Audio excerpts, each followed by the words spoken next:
So the session that we are talking about is on 28th, and it is going to start at 5:15 to 6:15, 1 hour session. People who are going to speak in this is Sri Mukul Kanitkar, Mr. Pankaj Mittal, he is Secretary of Association of Indian Universities. Mr. Mukul is Akhil Bharatiya Sangathan Mantri for Bharatiya Shikshan Mandal. So he has his own views on how education should be in post-COVID era. And Sri Amitabh Saxena, he is the Vice Chancellor of Dr. C.V. Raman University, Khandwa, Madhya Pradesh. And Sri Santosh Chaube sir is Director of Vishwarang and also the Chancellor of Rabindranath Tagore University. And this Vishwarang is being organized by Rabindranath Tagore University. Yeah. So if you have any, so what we are going to do is this is going to be here. So we are going to edit whatever we record today.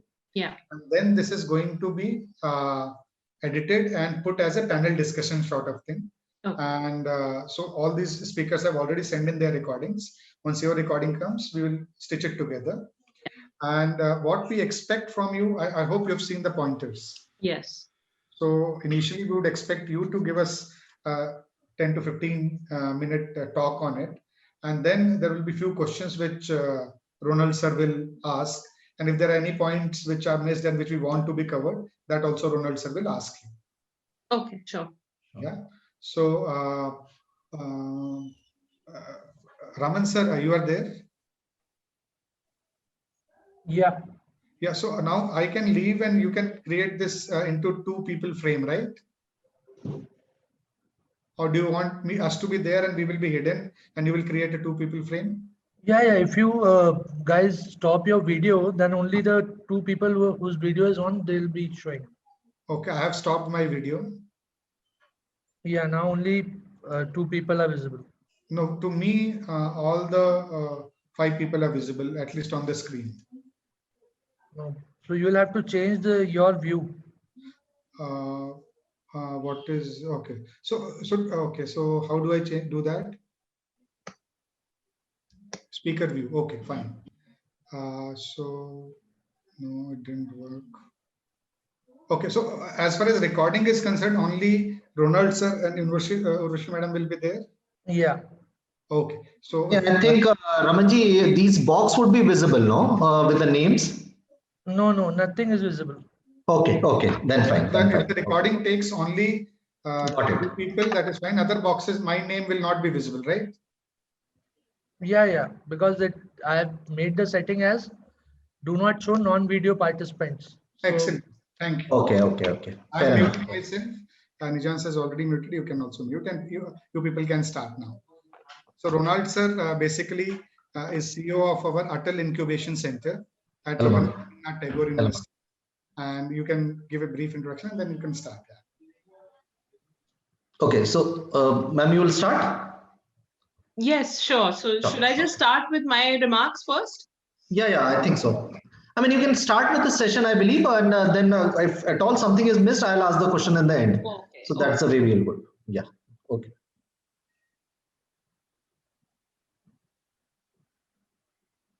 Should I start? Yeah, please go ahead. Okay. So all of us have been going through very difficult, unprecedented times, really, with this COVID-19. Raman sir, आपका mute पे नहीं. Raman, आप mute नहीं है. So sorry. No problem. Yeah. Okay. Yeah. So all of us have been over the last few months going through some very unprecedented times globally, facing this COVID-19 pandemic. And I think it's left us with some very important learnings and also lessons for the future, for how our health system should shape up, especially here in India. I think one of the most important learnings has been that we need to emphasize public health promotion, prevention, much more than curative care or hospital-based care. And I think the best example of this is really coming from, if we looked at a country like the United States, they spend a lot of money on healthcare. In fact, spend nearly 17% of their GDP on health. But a lot of it goes into hospital-based care. And that is where we need to take a leaf from, that we need to follow a very different example. We need to invest in public health. We need to invest in prevention because we have many more people. We have 3 to 4 times the number of people that the United States has. And we can see the kind of crisis they are facing today, even with respect to this pandemic. So we need to go back to the basics. We need to look at our traditional systems which promote healthy living, which promote well-being. In India, we have a long tradition of Ayurveda, yoga, and really the essence of all of these is to keep disease at bay. It's not about merely the absence of disease, but it's also about staying well, both mentally as well as physically. So both in terms of the government, when we look at investing in health, of course, we need to increase our investment, but it's also important that what areas do we invest in? And those have to be public and preventive health. Those have to be promotion of Ayush. And of course, over the last few years, the government has started to take a lot of steps in this direction. But also as people, what can we do to follow a healthy lifestyle, a healthy diet, a regular sleep routine? All of this is going to be very, very critical in this post-pandemic era. Also, another learning for us has been the use of technology. Across various sectors, we've seen greater adoption of technology, and healthcare is one of them. Especially during the lockdown period in India, we saw a massive increase in the adoption of telemedicine.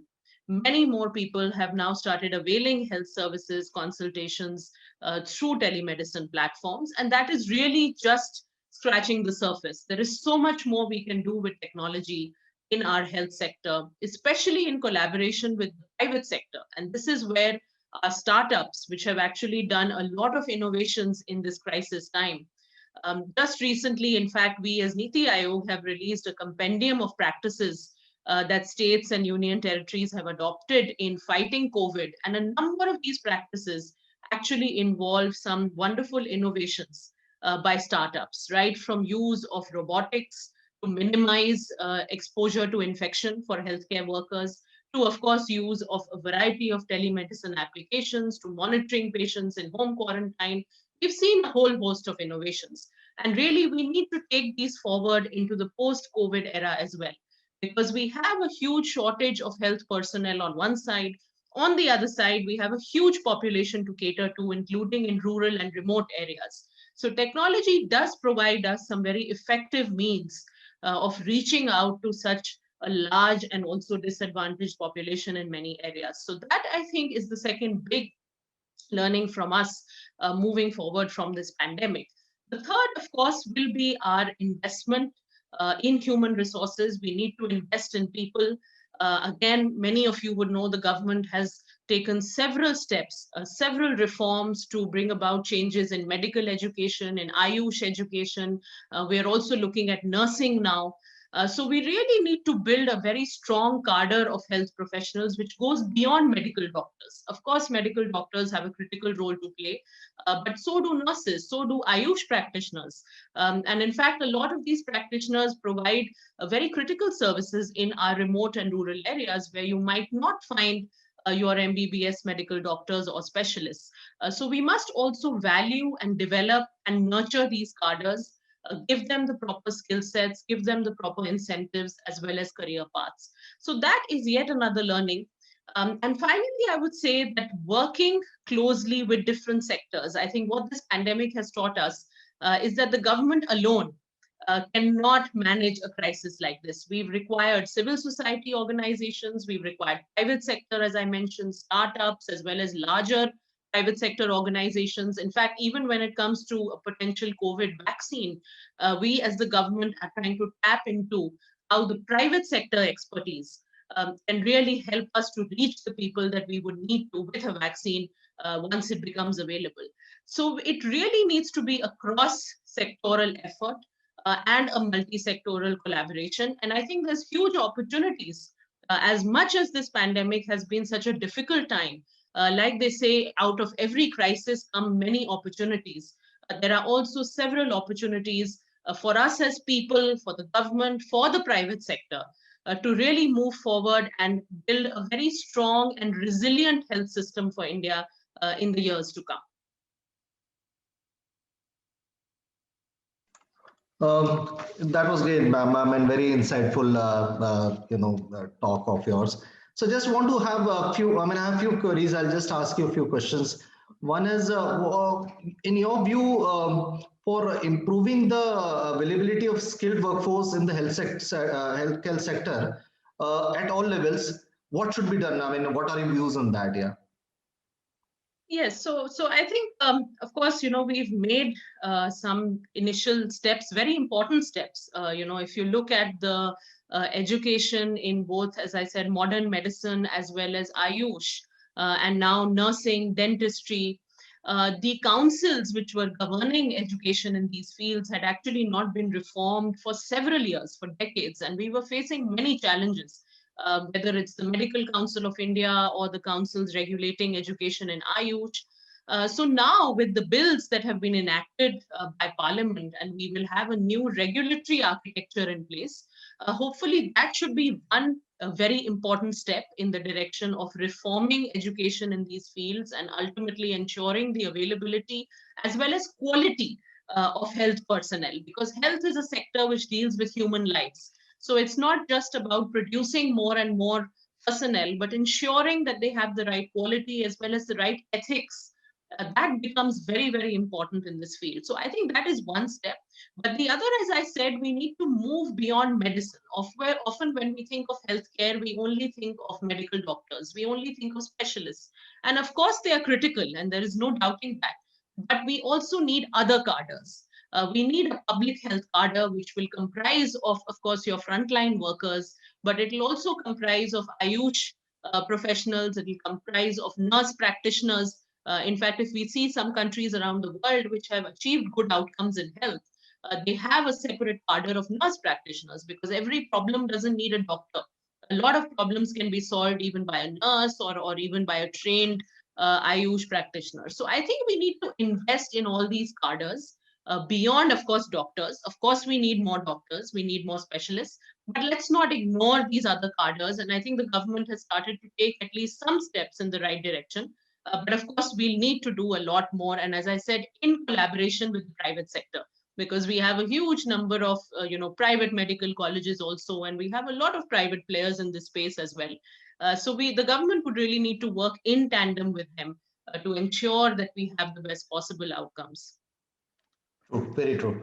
So, ma'am, do you think COVID will change people's attitude towards Ayurveda, and people would now more adopt, Ayurveda technologies and the treatment which are available?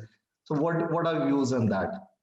Yes, in fact, we have also been exploring this whole domain of what we call integrative medicine, so bringing in Ayurveda, yoga, knowledge and expertise alongside modern medicine. Because unfortunately, what's happened over the years is that we see these as separate from modern medicine. There's often a lot of question marks raised about them.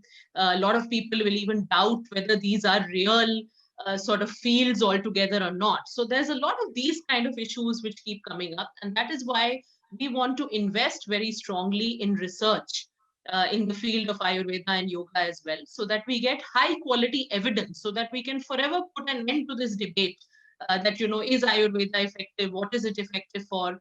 So, in fact, ironically, we've had some very good studies on yoga overseas in the UK, in the US. So there is absolutely no reason why we can't generate this evidence, given that all these practices originated from here. So that is really what we are now going to focus on, is education and research in these areas, building a strong evidence base, and also trying to break down these sort of artificial silos and barriers between modern medicine and Ayurveda and yoga. Because ultimately, as I said, that a lot of our traditional systems are just about keeping healthy and staying well. They are not so much about medicine per se, but they are just about keeping you healthy and well. So they should not be at loggerheads at all with any other sort of system or medicine that we adopt. So that is the sort of integration that we are now trying to bring. But as I said, it has to be done in a very careful, thoughtful manner, so that everybody is convinced about it, and we can remove these question marks that otherwise always sort of hang over these fields in terms of whether they are actually effective or not. True, very true, ma'am. So, So how do you feel private sector is, helping government and trying to fight with this COVID pandemic? I mean, what is their contribution? What do you think they should be contributing more? Yes, so I think private sector has been it's been a very important collaborator, not just at the central government level, but as I said, at the state government level, at the district level, and there's different ways in which they have been partnering.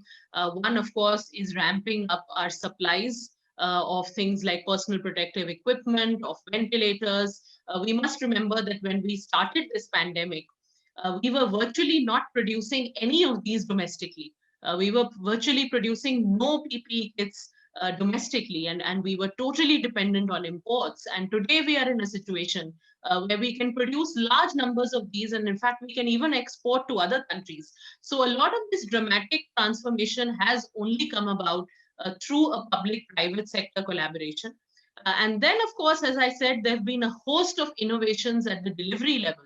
And I think our startups have really come into the picture here, right from robots which are doing automated cleaning of hospitals to serving medicines and food to patients so that health workers don't have to be constantly exposed to infection levels in various hospital wards, to automated cleaning and disinfection of our streets, of our public places. A lot of these technology solutions, telemedicine applications, as well as monitoring systems for people who are in home quarantine or in quarantine centers. So it's been a whole host of innovations that we've seen from the private sector, from startups in particular. And of course, governments have adopted a lot of these. Governments are trying to scale up a lot of these. And I think in the future as well, telemedicine, as I mentioned, is one area with huge possibilities, but it's all about building on this now. How do we make this platform more effective? Telemedicine per se is not a new concept, but how do we make it effective in our country? And how do we make it reach the most rural and remote areas? Because that is where the highest need is. So I think that is one big area where we would have opportunities in the future. And the other, I think, is use of technologies like artificial intelligence in really generating useful information. In fact, in the UK, for instance, people are trying to use artificial intelligence to better understand side effects of the new vaccines that are being developed.